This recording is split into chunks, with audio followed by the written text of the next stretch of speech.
I want to welcome you to No Nonsense Nonprofits. Hi, I'm Sandy Ray, founder of Sandra E. Ray CPA, where we alleviate financial headaches so that you can create a bigger impact. Today, we're going to be talking about the role of the audit committee in our governance structure. Now, it's important to understand that an audit and therefore the audit committee will strengthen the accountability for our organization through effective audit oversight. That's the role of the audit committee. It's important to our organization for our financial integrity. It's critical for our mission success because as transparency drives donations and public trust. And it keeps us in compliance with federal, state, and grant requirements. So today we're going to cover what an audit committee is, what it does, and how it enhances the accountability for our organizations. So let's start with what it is.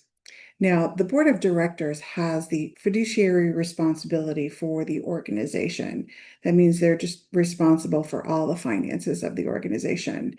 And so the board is responsible for overseeing the accounting function and, of course, annual audits if you have them. Now, this duty can be delegated to a committee, whether it be a standing committee or a task force. Often it's called the audit committee. The executive committee can take on that role if that's what your board desires, or you can create a task force. But even with delegation to a committee or a task force, the board is ultimately responsible. So this committee is going to be doing the work and reporting to the board. So what does an audit committee do? The board has created this committee or a task force, and they've delegated authority over the audit process. So the committee is going to oversee the independent audit process, which does not involve the daily accounting functions. I want to make that clear. This audit committee is separate from the responsibility for day-to-day accounting. That would be a conflict if they did both. So they are overseeing the audit function. They are going to be responsible for hiring and evaluating the auditors, ensuring that the auditors' recommendations are carried out, and addressing complaints about financial mismanagement. Oftentimes, the audit committee becomes part of the whistleblower process. It could also be part of your annual conflict of interest process, so they could review those documents as well. We want to make sure that all of the members of the audit committee are independent. So that means that they're not employed by the nonprofit and they're not employed by the audit firm or have relatives. They need to be financially literate. That means they need to understand what they're doing, how to read financial statements, understand what makes up good internal controls. Not to say that they can't rely on experts, but they need to have an understanding on their own. And not all audit committee members have to have a detailed understanding. Part of what the audit committee does could be training the committee members as well.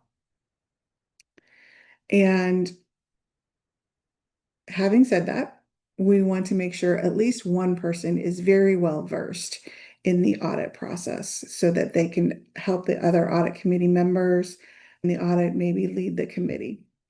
The typical size of this committee is 3 to 5 members, but you might want to check your state laws because sometimes state laws specifically delineate how many members are on the committee. Now, the responsibilities of the audit committee are to, number one, draft the committee's charter. What is their responsibilities going to be and get that approved by the board? Oversee the selection, compensation, and performance of auditors. And they're going to receive the audit findings directly from the auditors, not from management. They need to meet with the auditors and find out what the results of the audit were. Based upon the audit, they're going to recommend corrective actions for internal control improvements to the board. And they're going to be engaged in year-round financial oversight. So the audit committee may receive monthly financial statements. They may be able to ask questions of the treasurer or the chief financial officer. Keep that in mind. They don't have to meet monthly, maybe they meet quarterly, but those are the kinds of things that the audit committee is going to do. Another thing that the audit committee is going to do is they're going to be very involved in the internal control structure. They're going to monitor the current practices throughout the year. So maybe they do their own little mini internal audit. They're going to ensure that past audit recommendations are implemented or addressed and implemented if appropriate. They're going to be collaborating with the staff on strengthening controls and policies. And they are going to be proactive in identifying any internal control weaknesses. That means they're going to go out and look for those weaknesses. They're going to talk to the auditors, they're going to talk to the staff, and they're going to make recommendations to the board for improvements. Another thing they're going to do is evaluate the audit process. They're going to assess both the auditor, their performance, and the committee's effectiveness. The committee needs to make sure that they are doing their job. And there will be board oversight for them, but because it sounds silly that they're going to make sure that they're doing their job, but they have that responsibility. So we want to make sure that the audit is efficient and minimally disruptive. That means it's going to happen quickly, it's not going to be drawn out. The timing is right so that the staff has the things ready for the audit when the auditors are there. It's not during a big fundraising event or something like that. Just making sure that it's as least disruptive as possible. The audit committee is going to want to make sure that findings are clearly communicated and understood by the board and by the staff. And the audit committee is going to do some financial literacy training for the board and the staff and themselves. So they want to keep up to date on things that are going on as generally accepted accounting principles evolve and change.